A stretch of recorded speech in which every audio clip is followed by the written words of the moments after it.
Hello and welcome to YesJapan.com Ask a Teacher number 86.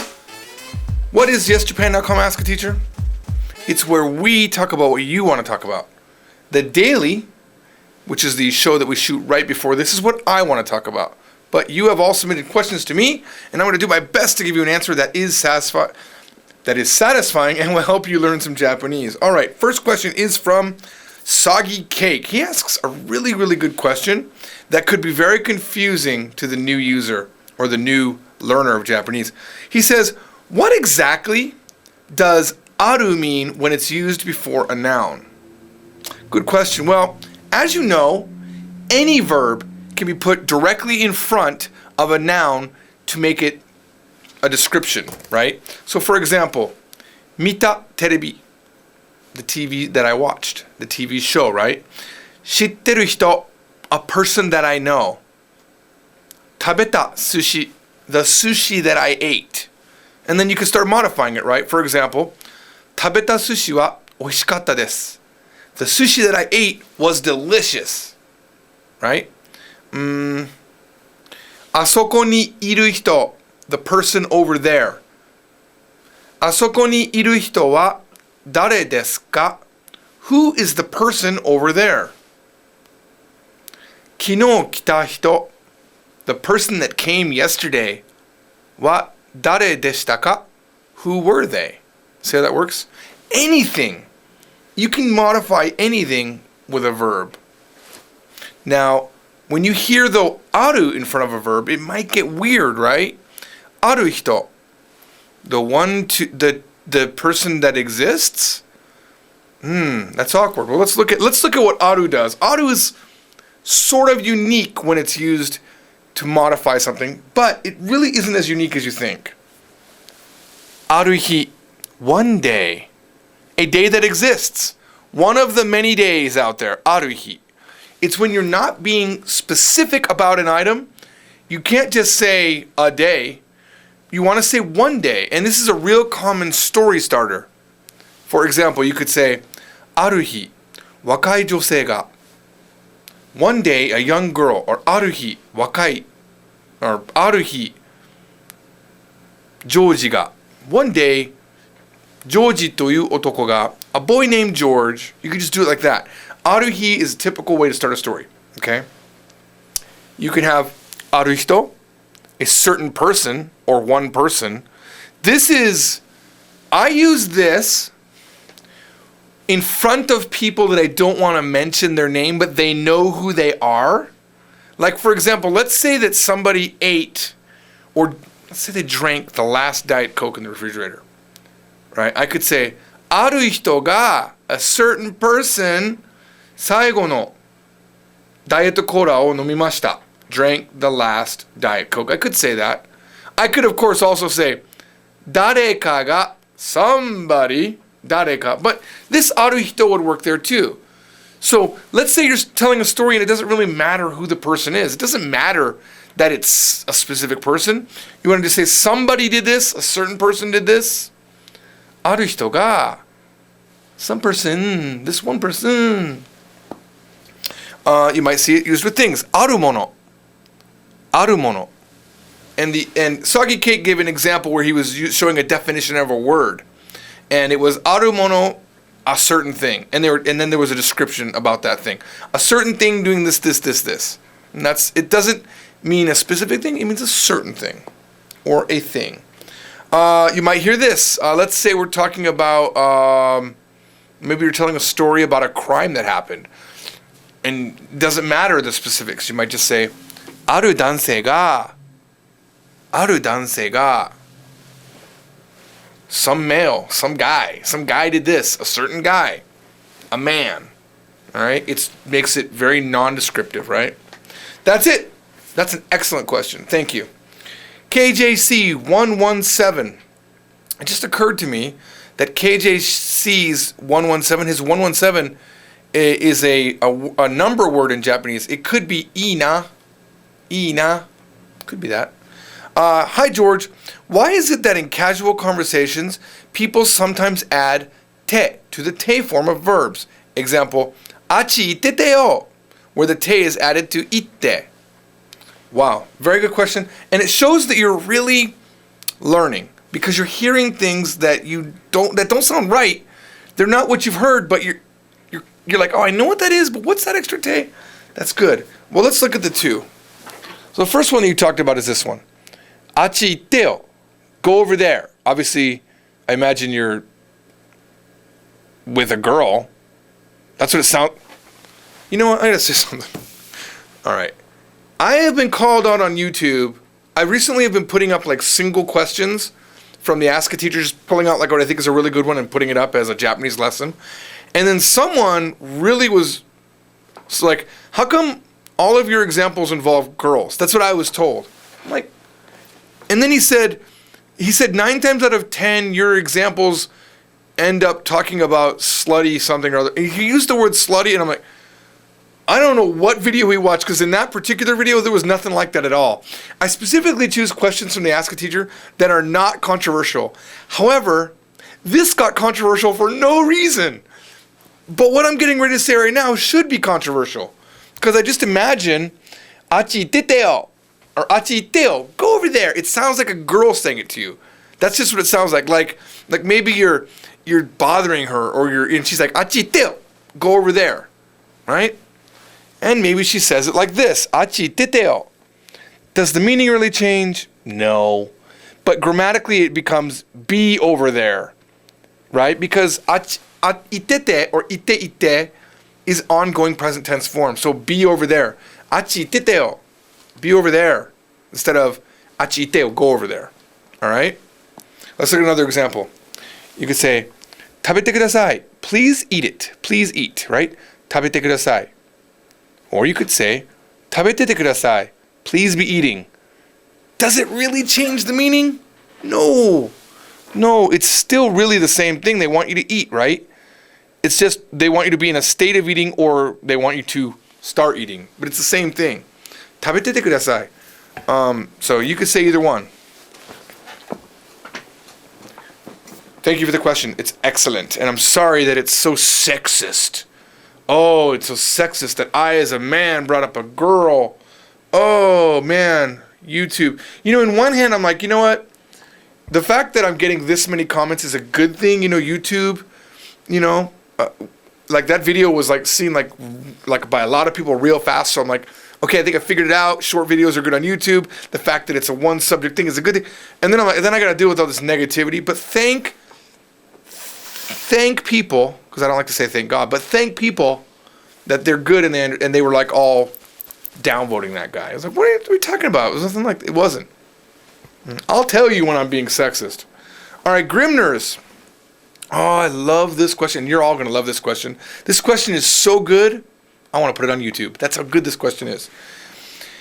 Grimners says, people go all Japanese, then say, my name is Neshi, or something like that. In Japanese, it means Patrick. What? I don't know how Neshi or Neshi would mean Patrick in Japanese. I have no clue. I think that's made up. But let's just assume that it did, all right? Let's just say they figured out how to write Patrick in Japanese.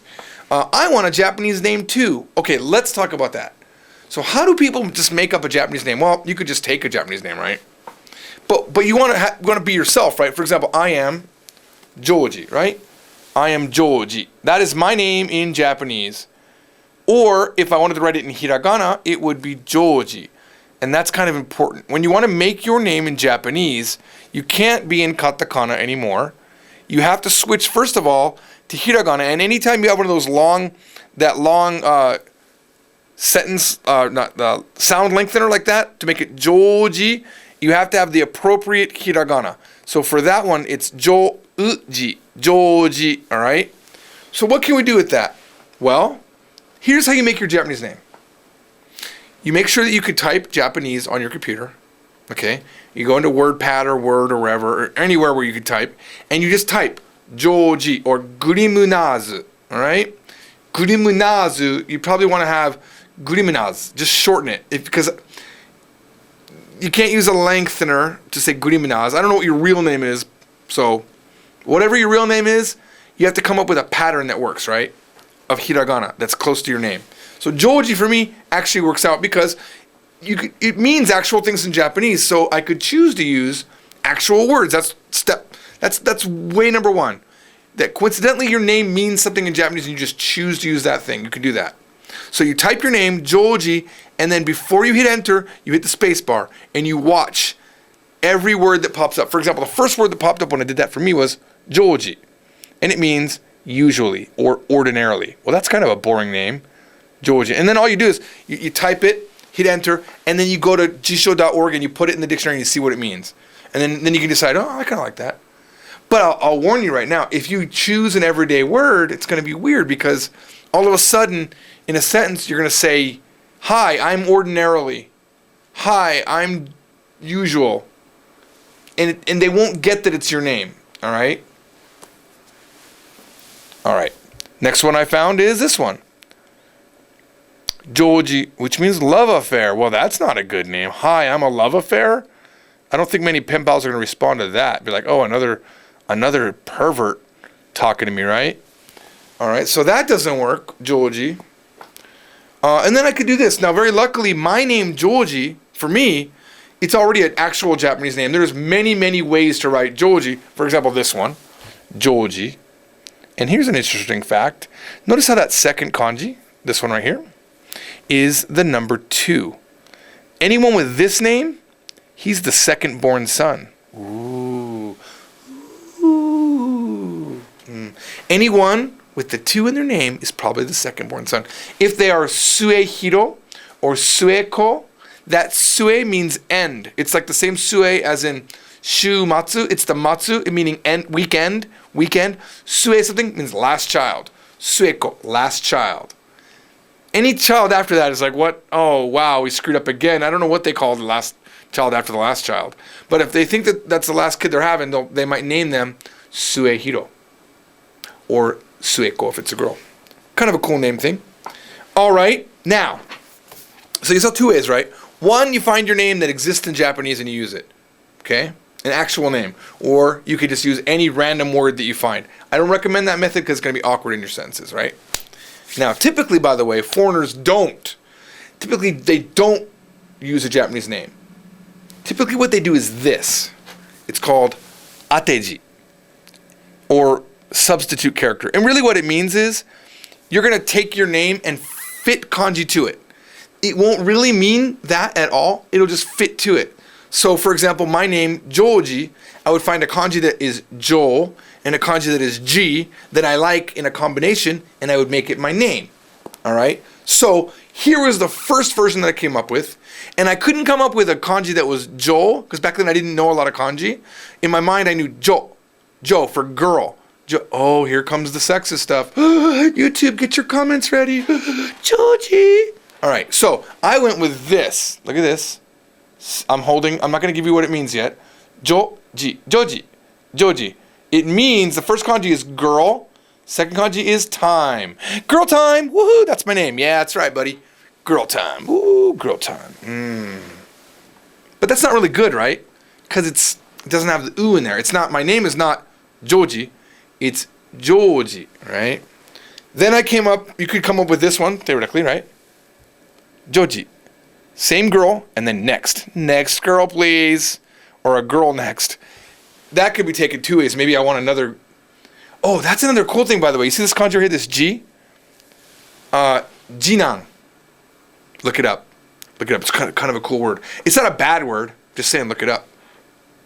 Jinan. All right. Because it's kind of related to what we were just talking about, the second son. It's kind of related. All right. So, yeah, that's kind of one way I could do Joji. But I really want the oo, right? This is what I finally came up with. I came up with this. All right? Joji.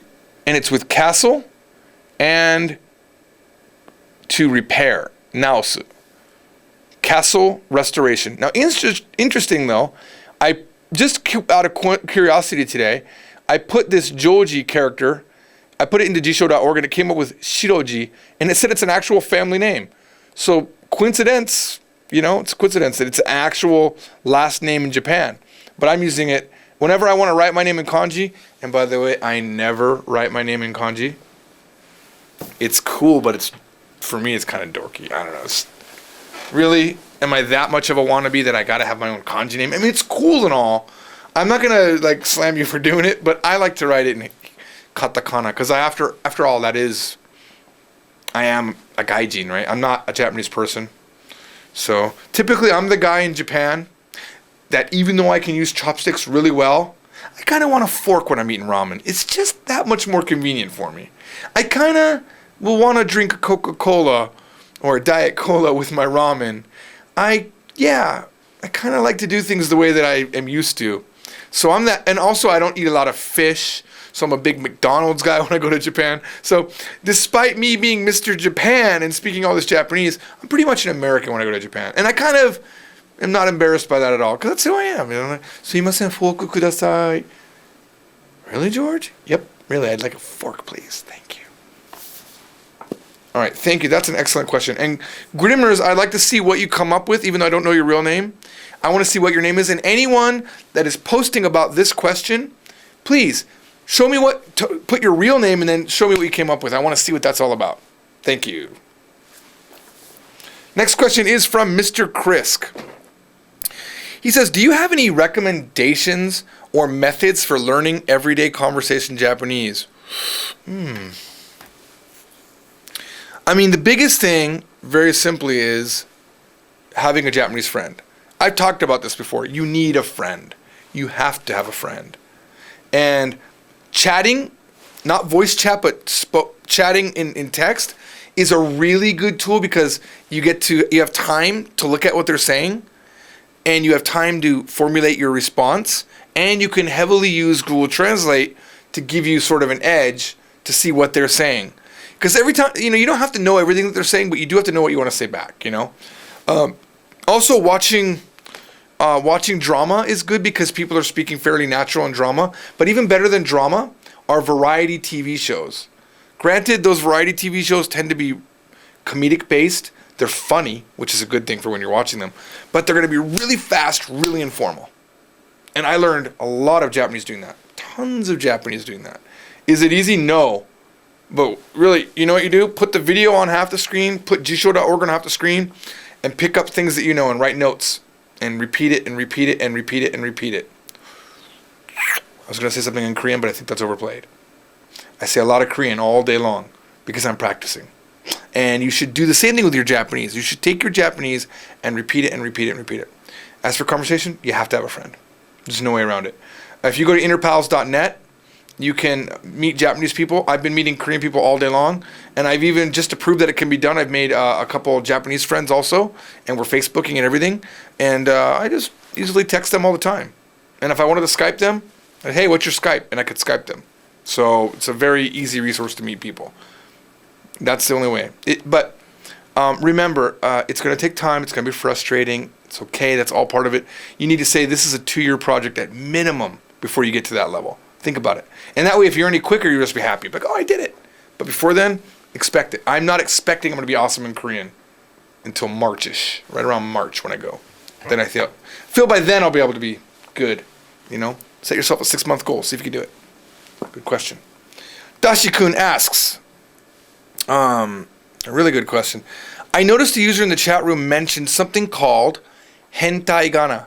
And by the way, I'm not getting ready to say anything perverted right now. For those of you that are thinking, oh, here we go. No. Something called Hentaigana the other day. And I thought they were making a joke about hiragana being perverted. Is it a real writing system or is it still used? Now, at this point, when he asked me this question, I was sort of like, dude, I'm not going to touch this because I don't even know. First of all, I'd never heard of Hentaigana until I looked it up. And then I thought, oh, that's just Dashi. Dashi's being hentai. What a little jerky guy. He's trying to be it. But he's not. I really like him. I like Dashi a lot. We chat a lot. I like this guy. But I don't want to do perverted things on the Ask Teacher. But because I never assume anything, at least that's my mantra. Don't assume that I know. Don't assume his intentions. I went to Google and I typed in Hentaigana. And lo and behold, there was an article on Wikipedia right away. And then I immediately was a jerk and I said, hey, do you even know how to use Google? Do you even know how to use Google? Come on, man. I found it like in 2 seconds ago. I didn't even think about it. But here's the thing. There is a thing called Hentaigana. Oops.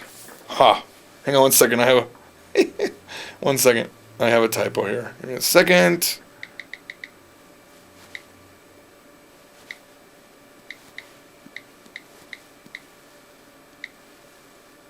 All right. Hang on 1 second.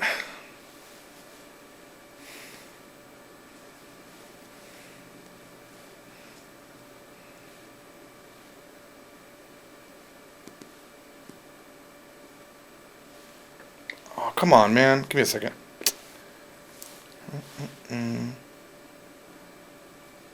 Really? It's not going to let me paste? There we go.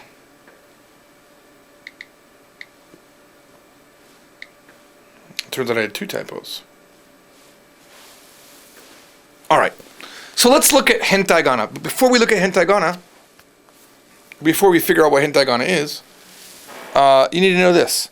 So this is a word that means pervert or abnormality. And you'll hear it all the time. Hentai is it's one of those early words that you learn in Japanese because it's kind of out there. It's out there in the internets. It's hentai. It means perverted. You are a pervert, right? But look at the kanji. And look at the next one now. This does not mean pervert. This means an odd shape or an abnormality, a hentai, all right? This has nothing to do with perversion. Now look at this. Hentaigana is not perverted hiragana, all right? It is non-standard kana. Kana means hiragana and katakana.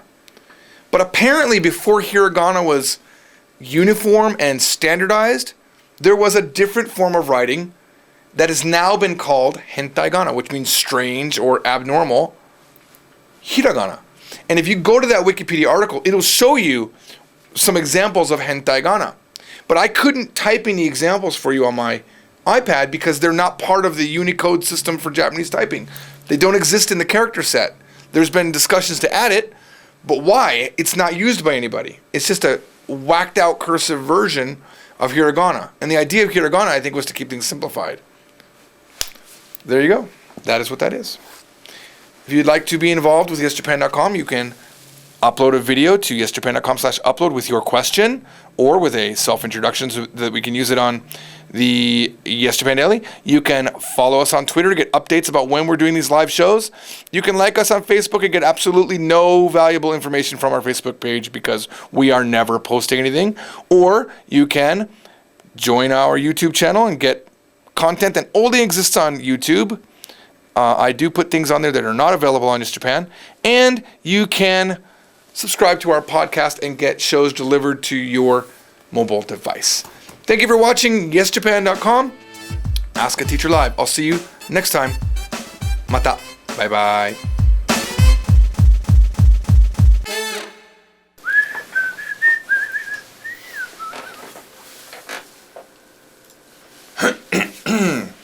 Kikoemasu ka? Durinayo? Durinayo? Durinayo? You see, I've practiced that a couple times now in Korean. And now I can't even forget it when I want to. Durinayo? Do you hear me? Can you hear me? Just using it a few times will totally make it remembered in your brain. Kikoemasu ka? Even if you don't know the grammar, just remember the words. Kikoemasu ka?